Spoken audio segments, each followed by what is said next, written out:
ভালো সময়গুলো কেন জানি খুব তাড়াতাড়ি শেষ হয়ে যায়। বাসায় যখন কোনো মেহমান আসে তখন তো অনেক বেশি ভালো লাগে, তাদের সাথে সময় কাটাতে পারি। আর যখন চলে যায় তখন পুরো বাসাটাই ফাঁকা হয়ে যায়, আমি আবার আগের মতো একা হয়ে যাই। কিছুদিন আপুদের সাথে অনেক ভালো সময় কাটিয়েছি, হাসাহাসি গল্প এগুলো করেই দিন পার হয়ে যেত, আর এখন তো আগের মতো একা হয়ে গিয়েছি। সো হ্যালো এভরিওয়ান, আসসালামু আলাইকুম। সবাই কেমন আছেন? আলহামদুলিল্লাহ আমরা অনেক বেশি ভালো আছি। অনেকদিন হয়েছে বড় কোনো ভিডিও শেয়ার করা হয় না। বাসায় যেহেতু আপুরা ছিল, মানে আমার ননাস আসছিল, তো তাদের সাথে হাসাহাসি গল্প করে সময়গুলো পার করে দিতাম। ভিডিও এডিট করার মতো সময় পাইতাম না, আর ইচ্ছাও করতো না। তো যেহেতু কালকে আপুরা চলে গিয়েছে, এখন ভিডিওগুলো এক এক করে সবগুলো আপনাদের সাথে শেয়ার করব। এটা হচ্ছে আপুরা যখন বাসায় ছিল তখন ভিডিওগুলো করে রাখছিলাম।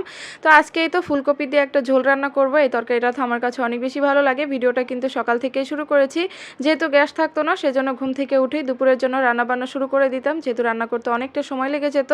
তো এখানে কিন্তু ফুলকপি, তারপর আলু, সিম, টমেটো দিয়ে মাছের একটা ঝোল রান্না করব। তার জন্য মশলাটা খুব ভালো করে কষিয়ে নিলাম।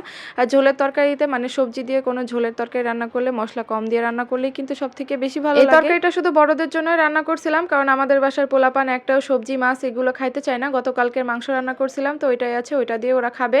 আর আমরা এই তরকারি দিয়ে খাবো। আর এই তরকারিটা না একটু ঠান্ডা হয়ে গেলে বেশি ভালো লাগে। আমার আম্মুকে তো সবসময় দেখতাম শীতের সময় যখন ফুলকপি, সিম, আলু দিয়ে মাছের ঝোল রান্না করতো তখন এক কড়াই মানে ভরে রান্না করতো, যাতে করে 2 দিন খাওয়া যায়, কারণ ঠান্ডা হয়ে গেলে ওই তরকারিটা স্বাদ আরও বেশি ভালো লাগে। তো পাশের চুলায় কিন্তু ভাতও বসিয়ে দিয়েছি, ভাত হইতে তো অনেক বেশি সময় লাগে, সেই জন্য একসাথে ভাতটাও বসিয়ে মশলার সাথে সবজিগুলো খুব ভালো করে কষিয়ে নিব। এর মাঝে কিছু টমেটোও দিয়ে দিলাম, আর টমেটো দেওয়ার ফলে কিন্তু এই তরকারিটা আরও বেশি মজা লাগে। মানে শীতের সময় যে কোনো তরকারিতে কিন্তু টমেটো অনেক বেশি ভালো লাগে, আমার কাছে তো অনেক বেশি মজা লাগে, কার কাছে কেমন লাগে জানি না। সকালে নাস্তা করার জন্য বাইরে থেকেই খিচুড়ি নিয়ে আসা হয়েছিল, যেহেতু বাসায় গ্যাস থাকে না, সকালে নাস্তা বানাইতে গেলে দুপুরে রান্না বান্না করার জন্য অনেক বেশি দেরি হয়ে যায়। তো খিচুড়ি দিয়ে সবাই মিলে নাস্তা করে নিলাম। এদিকে ডালটাও কিন্তু রান্না হয়ে গেছে, হাতে মেখে বসাই দিয়েছিলাম, বাগার দেওয়া হয়নি। লাস্টে ধনিয়া পাতা দিয়ে তারপর একটু জাল করে নামিয়ে নিব। তরকারিটাও কিন্তু প্রায় হয়ে গেছে, ঝোলের পানি দিয়ে তারপর মাছগুলো দিয়ে আমাদের বাসায় তেমন কোনো মেহমান আসে না, যেহেতু আমার বাবার বাসা অনেক দূরে, কেউ আসতেও চায় না, অনেকটা জার্নি করে আসতে হয়। আর আমার শ্বশুর বাড়ি তো সবাই এখানেই থাকে, সেজন্য তেমন কেউ আসেও না, মানে সব আশেপাশেই থাকে।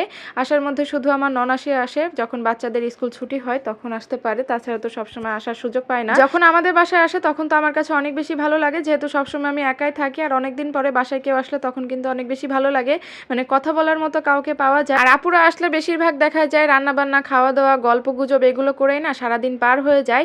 আর যখন চলে যায় তখন অনেক বেশি খারাপ লাগে, পুরো বাসাটাই ফাঁকা হয়ে যায়, নিজেকে অনেক বেশি একা একা মনে হয়।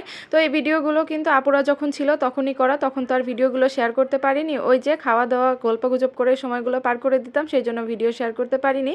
তো সেই ভিডিওগুলোই এখন এক এক করে শেয়ার করতেছি। সন্ধ্যার পরে নাস্তা নিয়ে আসছিল ফুচকা, তো সেটা দিয়ে নাস্তা করে নিলাম।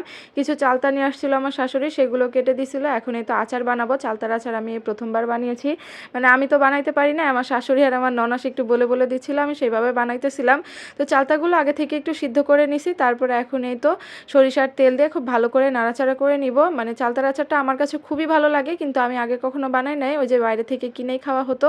তো চালতা যেহেতু ছিল বাসায়, সেজন্য ভাবলাম বাসায় বানাই ফেলি, খাওয়া যাবে। তো এখন এই তো পরিমাণ মতো চিনি দিয়ে দিলাম, চিনি দিয়ে খুব ভালো করে নাড়াচাড়া করে নিব। আর এই চিনির শিরাটা খাইতে না অনেক বেশি মজা লাগতেছিল, মানে আমার মেয়েও অনেক মজা করে খাইতেছিল, যেহেতু ঝাল একটু কম। আচার জিনিসটা কে না পছন্দ করে, আমার কাছে অনেক বেশি ভালো লাগে, কিন্তু আমি কোনো আচারই তেমন একটা ভালো বানাইতে পারি না। মানে হয়তো বানাইতে গেলে পারবো, আমের আচার বানাইতে গেছিলাম কিন্তু আমি তেমন একটা রোদ দিতে পারি নাই, সেই জন্য আমগুলো নষ্ট হয়ে গেছিল, তারপর থেকে আর বানানো হয় নাই। এখন এই তো চালতার আচারের মধ্যে শুকনা মরিচ ভেজে রাখছিলাম, ভেজে গুঁড়া করে রাখছিলাম, সেগুলো দিয়ে দিলাম। তারপর আজকের ভিডিওটি এই পর্যন্ত, সবাই অনেক অনেক বেশি ভালো করে নাড়াচাড়া করতে করতে লাল হয়ে যাবে, কিন্তু কমেন্টে জানিয়ে যাবেন। ভিডিওটি ভালো লাগলে লাইক দিয়ে পাশে থাকবেন। আল্লাহ হাফেজ।